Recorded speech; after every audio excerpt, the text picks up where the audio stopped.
मुलांनो, Excel tuition Goa board या चॅनलमध्ये तुमचे स्वागत आहे. इयत्ता दुसरीचा पाठ 19 डिसेंबर याचे वाचन आज करूया.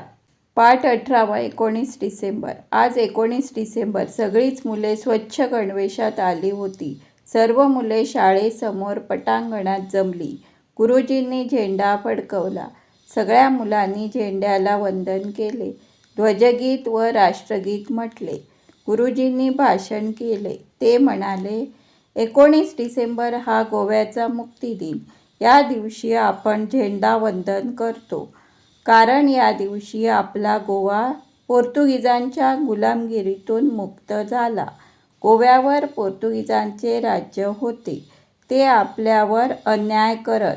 हा अन्याय आपण खूप वर्षे सहन केला.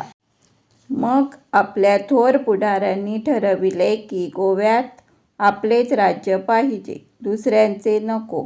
शेवटी पोर्तुगीजांना आपला गोवा सोडावा लागला. तो दिवस म्हणजे 19 डिसेंबर 1961 हा होय.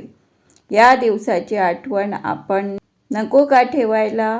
म्हणून दरवर्षी गोवाभर हा दिवस साजरा करतात.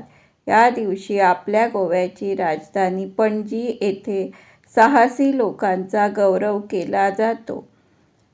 आपल्या गोव्याच्या मुक्तिदिनाच्या दिवशी आपण निश्चय करूया, आपल्या गोव्याचे नाव मोठे होण्यासाठी आपण सारेच झटूया. शब्दार्थ: अन्याय म्हणजे न्याय न मिळणे. धन्यवाद.